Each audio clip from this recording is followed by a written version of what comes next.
नमस्कार दोस्तों, स्वागत है आपका मेरे YouTube चैनल पुस्तक रिव्यू में और मैं हूं आपका दोस्त राजेश गुप्ता। दोस्तों, आज हम जिस बुक का रिव्यू करने वाले हैं वो है घटना चक्र पब्लिकेशन की सामान्य हिंदी व्याकरण कोश। ये दोस्तों बिल्कुल लेटेस्ट संस्करण है इसका 2022-23 और इसके देखेंगे आप कि ये किन किन एग्ज़ामों के लिए उपयोगी है। तो ये दोस्तों संघ लोक सेवा आयोग की परीक्षाओं के लिए बहुत उपयोगी है। उत्तर प्रदेश लोक सेवा आयोग, मध्य प्रदेश, छत्तीसगढ़, बिहार, झारखंड व राजस्थान लोक सेवा आयोग, माध्यमिक शिक्षा सेवा चयन बोर्ड, अधीनस्थ सेवा चयन आयोग, दिल्ली अधीनस्थ सेवा बोर्ड, एसएससी व शिक्षक भर्ती परीक्षाओं के लिए बहुत उपयोगी है। इसके अलावा दोस्तों ये C set, R O A R O, lower subordinate और उसके साथ साथ अन्य सभी प्रतियोगी परीक्षाओं के लिए बहुत ही उपयोगी है। ये दोस्तों स्पेशली ये एस कुमार जो डिप्टी एसपी हैं उनके मार्गदर्शन में तैयार हुई है और ये पूरी बुक जो है वो प्रमाणिक शब्दकोश पर आधारित है। तो दोस्तों देख लेते हैं कि इसका कंटेंट क्या है और इस बुक में क्या दिया गया है और ये दूसरी बुक से किस तरह से बेहतर है। तो सबसे पहले तो इसका आमुख देखते हैं हम। वर्तमान समय में प्रायः सभी प्रतियोगी परीक्षाओं में हिंदी की भागीदारी बढ़ती जा रही है। काफ़ी हद तक यह विषय चयन प्रक्रिया में निर्णायक रूप लेता जा रहा है, परंतु साथ ही एक जटिल समस्या भी अभ्यर्थियों के समक्ष खड़ी दिखाई देती है कि बाजार में उपलब्ध किन पुस्तकों को पढ़ा जाए अथवा किसकी विषय वस्तु को प्रमाणिक मानकर भरोसा किया जाए। यद्यपि बाजार में बहुसंख्यक पुस्तकें संदर्भिक विषय पर लिखी गई हैं, तथापि काफ़ी हद तक उनमें विसंगतियाँ दिखाई देती हैं। इसी परिप्रेक्ष्य में अभ्यर्थियों की आवश्यकताओं को पूरा करने हेतु यथानुरूप ऐसी पुस्तक अपरिहार्य है जो सटीक व प्रमाणिक सामग्री से परिपूर्ण हो, कम लागत वाली हो और 100% विश्वसनीय हो।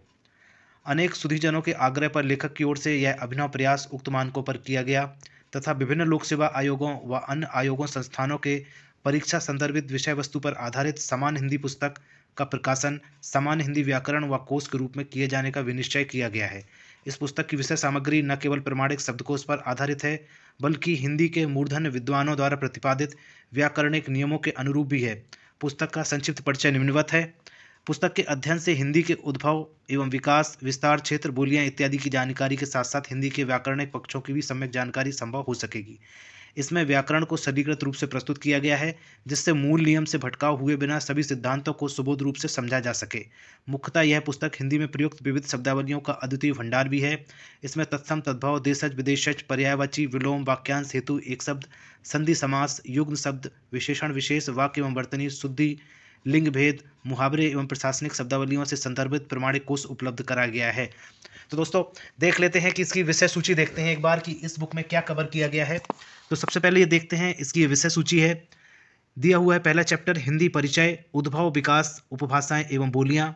दूसरा इसका चैप्टर है वर्ण विचार। तीसरा है शब्द अर्थ एवं वाक्य विचार, विभक्ति एवं विराम चिन्ह, वाक्य वर्तनी कोश व रिक्त स्थान पूर्ति एवं क्रमबद्धता, देशज विदेशज शब्दकोश, संधि कोश, समास कोश, युग्म शब्दकोश, अनेकार्थी शब्दकोश, विलोम शब्दकोश, तत्सम तद्भव शब्दकोश, पर्यायवाची शब्दकोश, उपसर्ग एवं प्रत्यय शब्दकोश, विकारी और अविकारी शब्द, विशेषण विशेष शब्दकोश, वाच्य लिंग वचन एवं काल, लिंग भेद शब्दकोश, वाक्यांश हेतु शब्दकोश, मुहावरा लोकोक्ति कोश, रस परिचय, छंद परिचय, अलंकार परिचय, प्रशासनिक शब्दावली, हिंदी साहित्य नामकरण एवं काल विभाजन।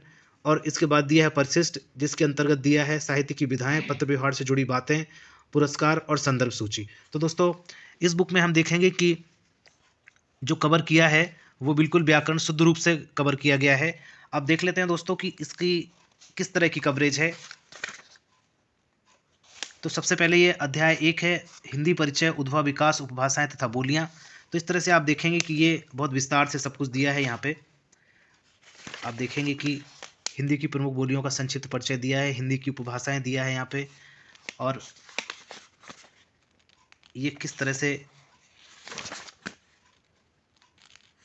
सारी जो है उपभाषाओं की विशेषताएं दी हैं। यहाँ पे भाषा और बोली में अंतर दिया है, राष्ट्रभाषा एवं राजभाषा के रूप में हिंदी दिया है, राजभाषा संकल्प दिया है 1968 का, लिपि प्रयोग एवं देवनागरी लिपि दिया है। इसके बाद दोस्तों देखेंगे दूसरा ये चैप्टर है तो ये है वर्ण विचार का। तो इसमें स्वर व व्यंजन दिए हैं।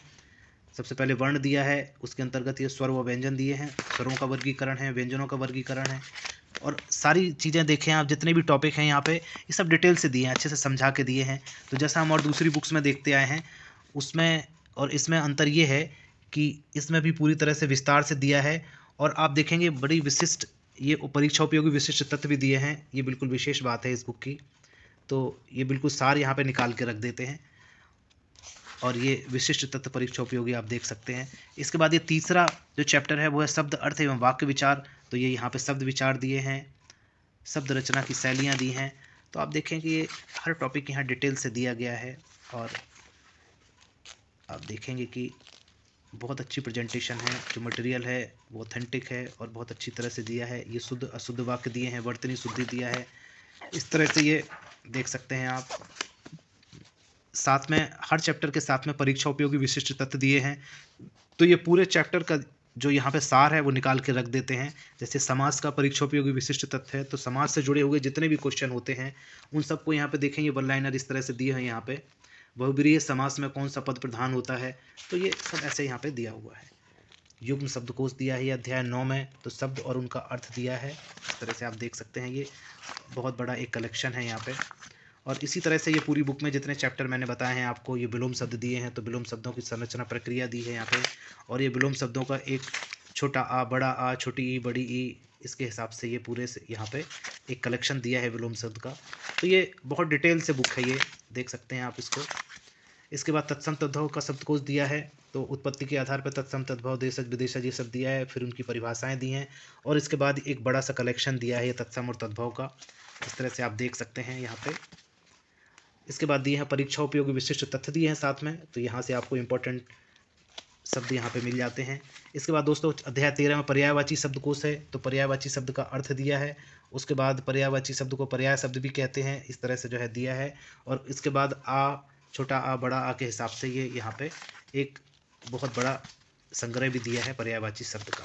तो इस तरह से आप देखेंगे कि अगर इस बुक को आप तैयार करते हैं तो आपको बहुत सारा मटेरियल यहाँ पे मिल जाता है ये।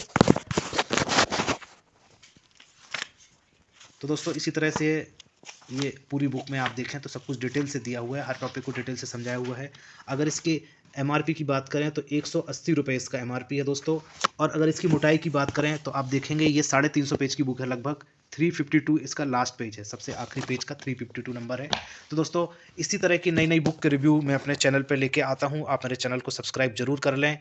तो दोस्तों अगली बार मिलते हैं किसी एक नए वीडियो के, किसी नई बुक के रिव्यू के साथ। अंत तक वीडियो में बने रहने के लिए बहुत बहुत धन्यवाद।